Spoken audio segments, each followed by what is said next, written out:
मेरे प्रिय बच्चे, युगों युगों से ही मनुष्य कुछ प्रश्नों के उत्तर ढूंढता रहा है। चाहे यह उसके जन्म का प्रश्न हो, उसके जीवन के उद्देश्य का प्रश्न हो, अथवा प्रेम संबंधों में गहराई का प्रश्न हो, धन का प्रश्न हो, अथवा शक्ति पाने का प्रश्न हो। उसके मन में ये सारे प्रश्न, ये सारे विचार तूफान की तरह उसे कौंधते रहते हैं। वो सही और गलत के पैमानों में उलझा हुआ होता है और किसी भी राह तक पहुंचने में सफल होता हुआ दिखाई नहीं देता। माया से ग्रसित उसका यह मन उसके विचारों में अग्नि की प्रज्वलित भड़काऊ लहर दौड़ा देती है। कभी उसका मन निर्मल स्वच्छ जल की तरह बिल्कुल शांत होता है, कभी चट्टानों की तरह बेहद ही कठोर, तो कभी आकाश की तरह सब कुछ अपने में समाहित कर लेने वाला। कभी वह झरनों की भांति रोने लगता है, तो कभी धूप की भांति सबको जीवन प्रदान करने वाला होता है। मनुष्य का मन विभिन्न विचारों से उलझा ही रहता है। सही क्या है, गलत क्या है, विचारों के इसी उधेड़-बुन में वह मान्यताओं के साथ और भी ज्यादा बंधता चला जाता है। कभी अपने हृदय की सुने, तो कभी समाज में फैली कुरीतियों को देखकर, आडंबर और छलावे को देखकर बुद्धि से काम लेने का प्रयत्न करता है। वह सदैव स्वयं को उलझन की अवस्था में ही पाता है। उसका मन ना जाने अनंत आकाश में कहां विलीन होकर इस गगन में ही गोते लगाता रहता है। कभी अंधेरों में रोशनी की किरण के लिए वह तरसता है, तो कभी जीवनदायिनी वायु की भांति सर्वत्र फैल जाने को करता है। कभी संकुचित होकर किसी अंधकूप में खो जाने को उसका मन कहता है, तो कभी सब कुछ पा लेकर वह कहां पहुंच जाए इसकी कल्पना भी नहीं कर पाता। कभी वह स्वयं को समाप्त कर लेना चाहता है और इस संसार के नियमों, बंधनों और मान्यताओं से स्वयं को पूरी तरह मुक्त कर लेना चाहता है, तो कभी लालसावश इसी जीवन को जीने में अपना सब कुछ लगा देता है। किंतु वह जब किसी फैसले पर नहीं पहुंच पाता, तो उसका यही मन उसे बहुत ही ज्यादा विचलित करता रहता है। मेरे प्रिय बच्चे, अब तुम्हारे लिए कुछ बातों को जानने का समय आ गया है। उलझन से स्वयं को जिस तरह से तुमने देखा है, विभिन्न परिस्थितियों में जैसी क्षमता का तुमने विकास किया है, जो निर्मलता तुमने अपने भीतर कुछ समय में विकसित की है, वह भी तो किसी कारणवश ही तुम्हारे जीवन में घटित हुई है। इस वक्त तुम्हारे जीवन में क्या चल रहा है और तुम क्या अनुभव कर रहे हो, जब तुम इसका आकलन करोगे, तो तुम्हें अपने ऊपर गर्व करने के इतने अवसर प्राप्त होने वाले हैं जो तुम सोच भी नहीं सकते। प्रिय बच्चे, अपने जीवन में न जाने कितने ही विपरीत परिस्थितियों का तुमने सामना किया है। ना जाने कितने ही ऐसे स्थिति में तुम स्वयं को फंसा हुआ पाए हो, जहां से कोई राह निकलना असंभव सा लगता हो। रोशनी तो बहुत दूर की बात, जरा सी चिंगारी के लिए भी तरसे हो तुम। मैंने तुम्हारे मन की व्याकुलता को उसी भांति महसूस किया जिस भांति तुमने उसका अनुभव लिया। प्रिय बच्चे, मैं जानता हूं, बेचैनी से परे, व्याकुलता से परे, तुम जिस जीवन की चाहत में अब तक अपना सब कुछ गंवाते आए हो, वह तुम्हें अभी हासिल नहीं हुई है। और जब मनुष्य को कुछ हासिल नहीं होता, वह जिसके लिए वह पूरी शिद्दत से लगा हुआ है, वह जिसको पाने की चाहत उसका अंतिम स्वप्न हो, जब वह हासिल नहीं होता, तो मनुष्य के भीतर बेचैनी उत्पन्न होना बड़ी ही स्वाभाविक घटना है।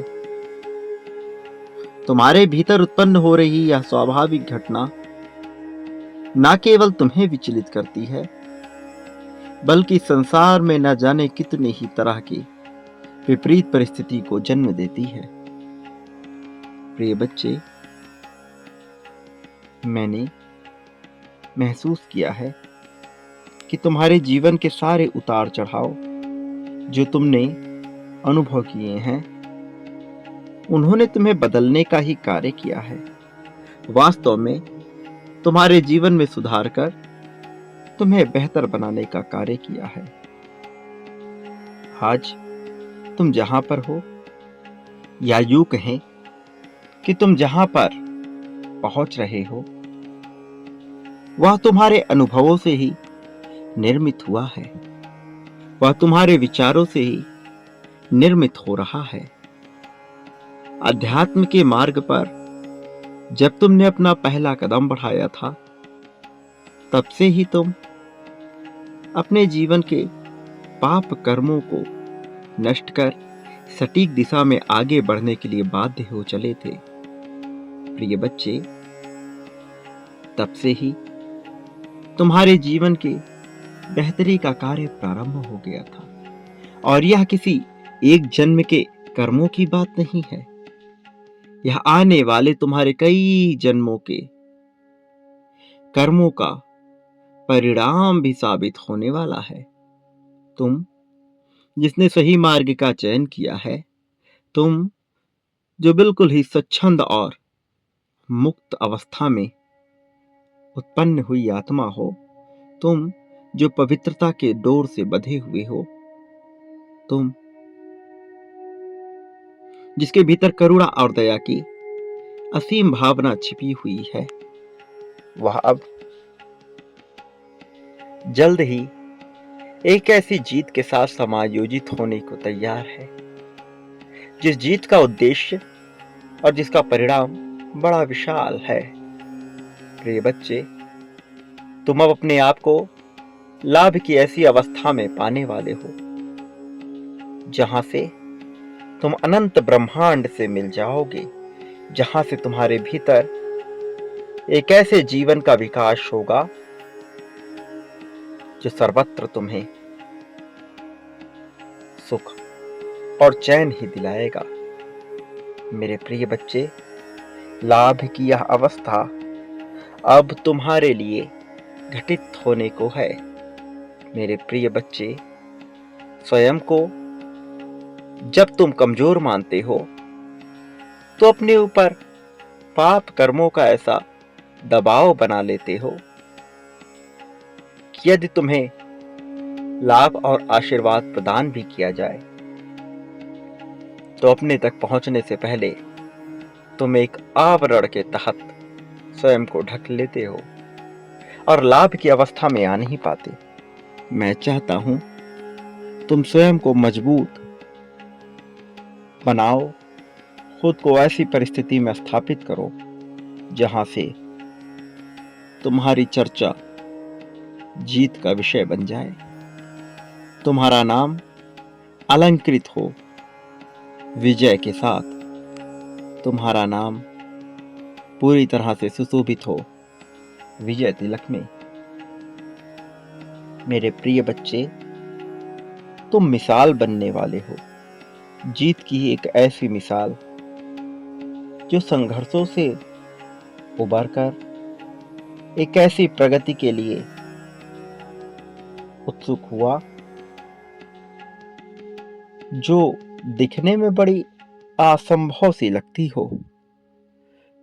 जब तुम इसके तहत अपने उद्देश्य को समझोगे तो तुम्हें महसूस होगा कि तुमसे कितने महत्व का कार्य कराया जा रहा है, कि जैसे तुम अलग हो, कि जैसे तुम्हें निश्चित तौर पर लाभ होगा। मेरे प्रिय बच्चे, अपने आप को किसी भी गंभीर परिस्थिति में लाने का प्रयास ना करो। इस जीवन को बड़े ही सरलता से जीने के प्रयास में जुट जाओ। जादू कब कैसे घटित हो जाएगा तुम्हें इसका एहसास भी ना होगा। मेरे प्रिय बच्चे, तुम जो सोच रहे हो यह उससे बिल्कुल ही अलग घटना है। तुम्हारे खुशी के लिए रची गई यह घटना अब तुम्हारे समक्ष प्रस्तुत होगी।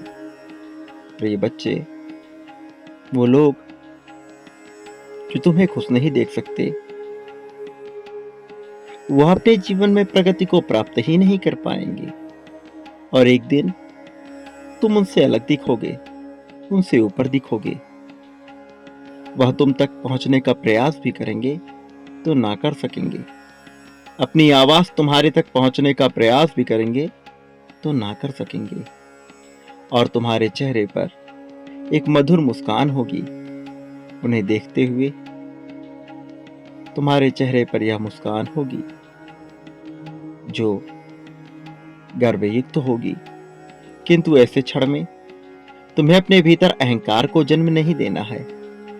दूसरों से स्वयं को श्रेष्ठ मानकर किसी को नीचा दिखाने की भावना तुम्हें अपने भीतर विकसित नहीं होने देनी है। ऐसा करना आवश्यक है, क्योंकि अब तुम्हारा जीवन बहुत तेजी से प्रगति की ओर बदलने की कगार पर है। लाभ का यह अवसर, यह आशीर्वाद तुम्हें प्रदान किया जा रहा है। मेरे प्रिय बच्चे, तुम जीतने के लिए बने हो। इस जीत को स्वयं में समाहित होने दो।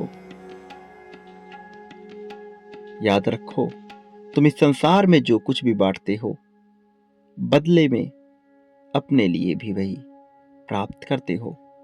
कई गुना ज्यादा मात्रा में उसे प्राप्त करते हो, उसका लाभ लेते हो। इसलिए वह बांटो जो अपने लिए पाना चाहते हो। प्रेम, धन, संपत्ति, समृद्धि, त्याग, समर्पण, दुख, सुख, शोक, अशोक, उदासी, खुशहाली, क्या पाना चाहते हो वह बांटना प्रारंभ करो और आभार व्यक्त करो। जिन भी माध्यमों से मैं तुम तक पहुंचा हूं, उसका आभार व्यक्त करो। आज इस चैनल के माध्यम से जब तुम्हें यह संदेश मिल रहा है तो इसके प्रति अपना आभार व्यक्त करो। जो पाना चाहते हो वह बांटो। यही प्रक्रिया है। इसी से लाभ भी होता है, इसी से हानि भी होती है। मेरा आशीर्वाद सदैव तुम्हारे साथ है, इस बात को मत भूलना। मेरे आने वाले संदेशों की प्रतीक्षा करना। मैं अवश्य आऊंगा तुम्हारा मार्गदर्शन करने, तुम्हें जीत दिलाने, तुम्हारी उंगली पकड़कर तुम्हें जीत की राह पर ले जाने के लिए, तुम्हारे द्वारा हो रही भूलों को क्षमा कर तुम्हें सही राह दिखाने के लिए मैं आ रहा हूं। तुम्हें समृद्धि और खुशहाली दिलाने के लिए मेरे आने वाले संदेशों की सदैव प्रतीक्षा करना, आभार देना, कभी कम ना करना। सदा सुखी रहो, लोगों में खुशियां बांटो, तुम्हारा इस जगत में कल्याण होगा। वास्तव में तुम्हारी प्रगति होगी। अपनी जीत की तत्क्षण पुष्टि करो। संख्या 555 लिखकर यह दर्शाओ कि तुम इस जीत को पाने के लिए उत्सुक हो। यह दर्शाओ कि यह जीत तुम्हारे लिए रची जा रही है। प्रिय बच्चे, स्वयं को लाभ की परिस्थिति में लेकर आओ। मैं जीत रहा हूं, जीत मेरे लिए बनी है, जीत पर मेरा अधिकार है। संख्या 555 के साथ यह लिखना ना भूलो। संख्या 555 की ऊर्जा तुम में समाहित हो रही है। जल्द ही तुम्हें इसका अर्थ पता लग जाएगा। बांटना और आभार व्यक्त करना बिल्कुल भी बंद ना करना। जीवन में प्रगति के अवसरों का दोनों हाथ फैलाकर स्वागत करना। तुम्हारी प्रगति होगी।